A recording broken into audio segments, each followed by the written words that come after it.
റഷ്യയിൽ നിന്നും എണ്ണ വാങ്ങിയാൽ 100% നികുതി. അമേരിക്കയുടെ നീക്കങ്ങളെ സൂക്ഷ്മമായി നിരീക്ഷിച്ച ഇന്ത്യ.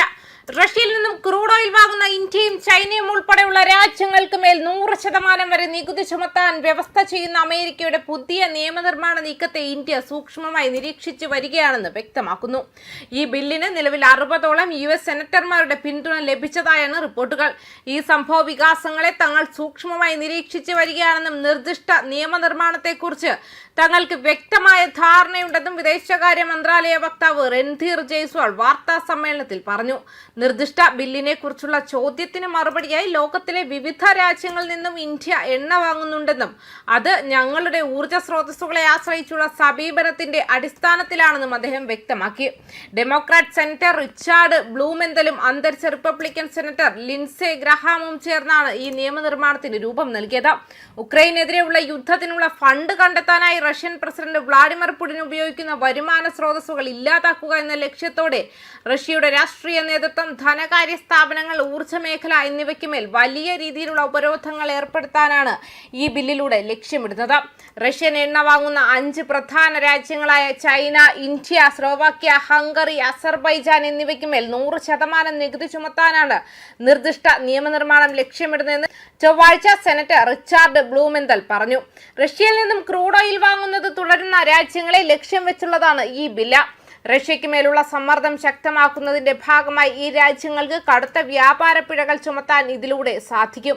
റഷ്യയുടെ ഊർജ്ജ വരുമാനം നിയന്ത്രിക്കുന്നതിനും ഉക്രൈനെതിരായ യുദ്ധത്തിന്റെ സാമ്പത്തിക ചെലവ് വർദ്ധിപ്പിക്കുന്നതിനുമുള്ള തുടർച്ചയായ അന്താരാഷ്ട്ര ശ്രമങ്ങൾക്കിടയിലാണ് ഈ നിർദ്ദിഷ്ട നിയമനിർമ്മാണം വരുന്നത്.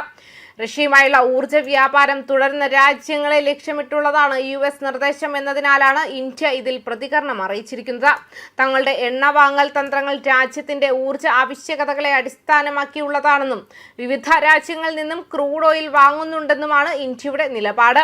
എന്നിരുന്നാലും US യുറേനിയം ഇറക്കുമതിയെയും പരിമിതമായ അളവിൽ റഷ്യൻ വാതകം വാങ്ങുന്നത് തുടരുന്ന യൂറോപ്യൻ സഖ്യകക്ഷികളെയും ബിൽ ഒഴിവാക്കുന്നു.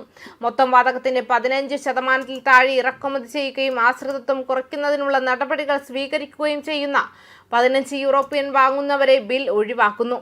ഇതിനർത്ഥം റഷ്യയിൽ നിന്നും വാതകം വാങ്ങുന്ന ഈ രാജ്യങ്ങൾക്ക് യാതൊരു താരിഫും ബാധകമാകില്ല എന്നാണ്. റഷ്യയിൽ നിന്നും US വലിയ അളവിൽ വാങ്ങുന്ന റഷ്യൻ യുറേനിയത്തിന്റെ വാങ്ങലുകളും ബിൽ ഒഴിവാക്കുന്നു. 60-ലധികം സെനറ്റർമാരുടെ പിന്തുണ ലഭിച്ചതോടെ വൈറ്റ് ഹൌസിന്റെ പിന്തുണയും ഇതിന് ലഭിക്കുന്നു.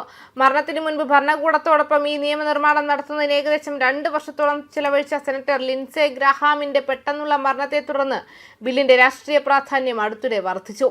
ഈ ബില്ലിന്റെ കാതൽ സെക്ഷൻ 113 കഴിഞ്ഞ 12 മാസത്തിനിടെ റഷ്യൻ ക്രൂഡ് ഓയിൽ അല്ലെങ്കിൽ പ്രകൃതിവാതകം ഏറ്റവും കൂടുതൽ ഇറക്കുമതി ചെയ്യുന്ന 5 രാജ്യങ്ങളിൽ നിന്നോ അല്ലെങ്കിൽ റഷ്യൻ എണ്ണയ്ക്ക് മേലുള്ള ഉപരോധം ഒഴിവാക്കാൻ സഹായിക്കുന്ന 5 രാജ്യങ്ങളിൽ നിന്നും ഇറക്കുമതി ചെയ്യുന്നു.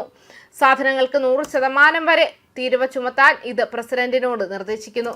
ചൈനയും ഇന്ത്യയുമാണ് ഈ ബില്ലിന്റെ പ്രധാന ലക്ഷ്യങ്ങളെന്ന് കരുതപ്പെടുന്നു. റഷ്യയിൽ നിന്നും നേരിട്ട് ഇറക്കുമതി ചെയ്യുന്ന സാധനങ്ങൾക്ക് 500% വരെ താരിഫ് ചുമത്താനും ബില്ല് അനുമതി നൽകുന്നു. ക്രെംലിനിലെ രാഷ്ട്രീയ സൈനിക നേതൃത്വം, അതിന്റെ ഏറ്റവും വലിയ ബാങ്കുകൾ, റഷ്യയുടെ പ്രതിരോധ വ്യാവസായിക അടിത്തറയുമായി ബന്ധമുള്ള കമ്പനികൾ എന്നിവയ്ക്കെതിരെയും ഇത് കർശനമായ ഉപരോധങ്ങൾ ഏർപ്പെടുത്തുന്നു. ന്യൂസ് ഡെസ്ക് കർമ്മ ന്യൂസ്.